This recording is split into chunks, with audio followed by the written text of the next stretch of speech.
What's going on, guys?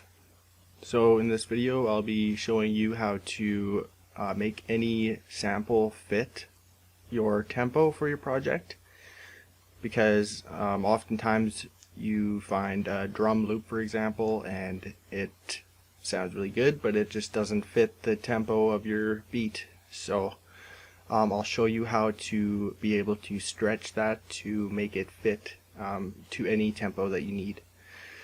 So this project I have here is 110 beats per minute. So I'll just show you the melodic sample here. It's a guitar or something.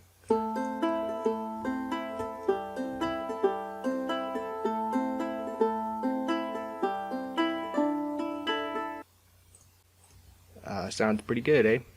I like it. So I also found this drum loop here. I was having a hard time finding a drum loop, but I did manage to find this one and I thought it was not too bad. Here, I'll just show you real quick.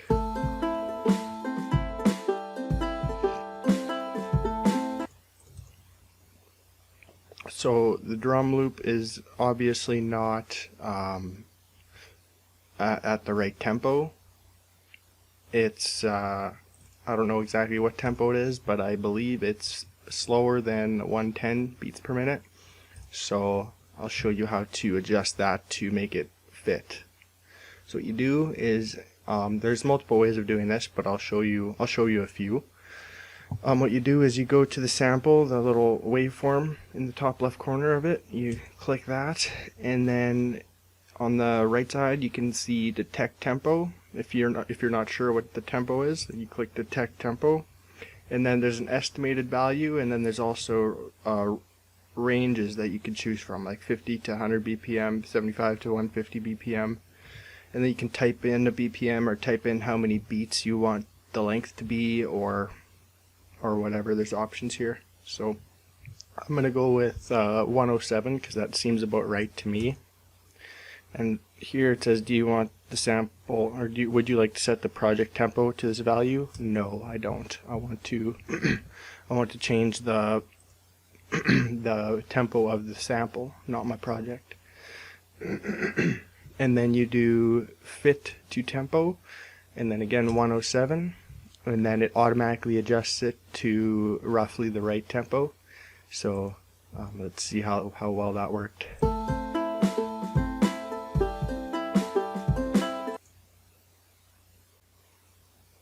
Alright, so now we have to do some manual adjustments here to make it fit. So what you do is first you open the wrapper for that sample, and then often when you first pick a sample, it'll be on resample. You want to make sure it's on stretch. I'll show you in a minute why.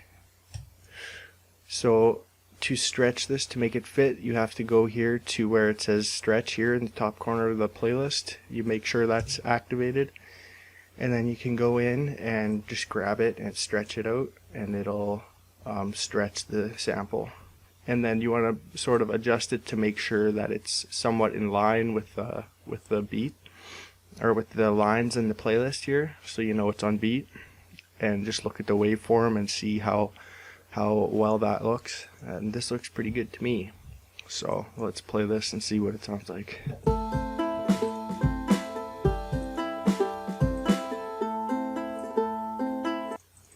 Alright, so that was pretty on beat, I'd say.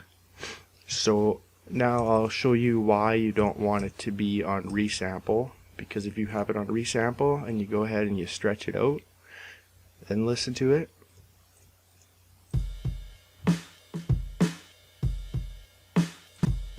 And then I'll see, as you can tell, it makes the pitch of the sample change like crazy. So you don't want that. You want it to be on stretch so that the pitch will stay roughly the same. It changes maybe a little bit, but for the most part it stays roughly the same. So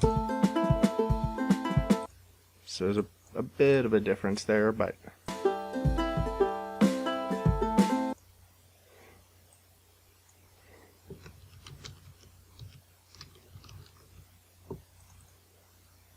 So yeah, you want to make sure it's on stretch here.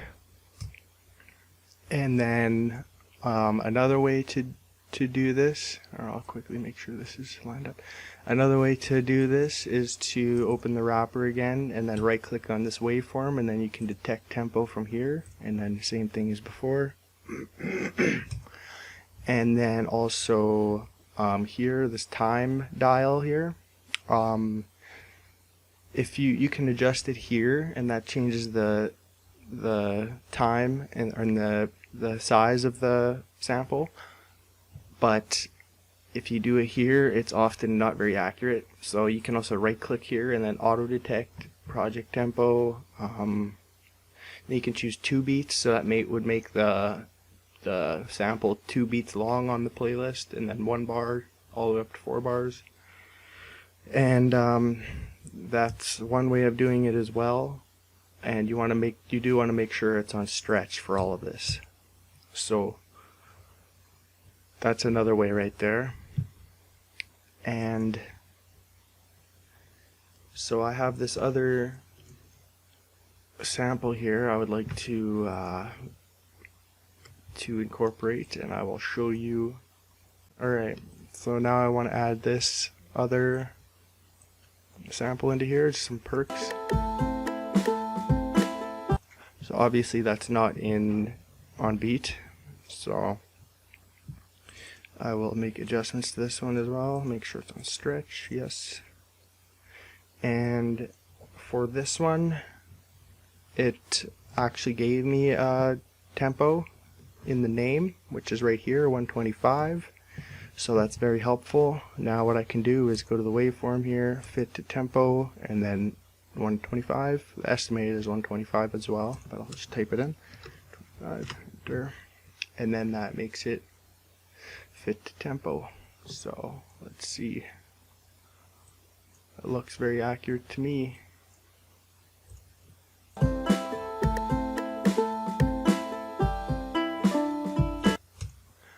So yeah, now if you ever feel like changing the tempo of your entire project, then you go to 90 BPM and then play it, and then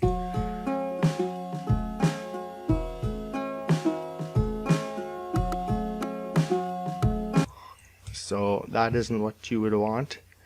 So the reason why that happened was because you have to go to macros or tools, then macros, then down to switch all audio clips to real-time stretching instead of resampling. You want real-time stretching. Okay, and then you can go ahead, change it from 110 to 90.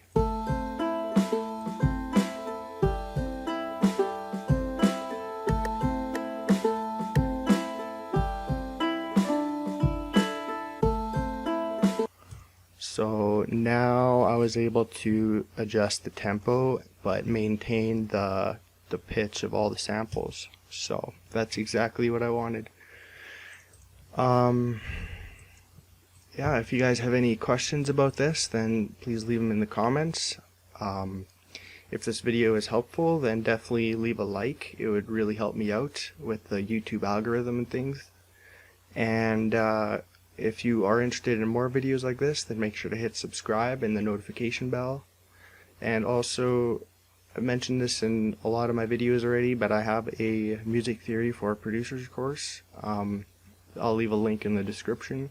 This course is great because it's aimed at producers and beat makers, and it'll teach you everything you need to know about music theory and how to apply it to making music in your DAW. So it's absolutely perfect for that. And it's only $5 a month, so it's definitely affordable and definitely worth it. And if you decide that it's not for you after you've gotten it, then just let me know and I'll give you all your money back. It's no problem there. So yeah, there's no risk involved whatsoever. So yeah, thanks for watching, guys. See you in the next video. Peace.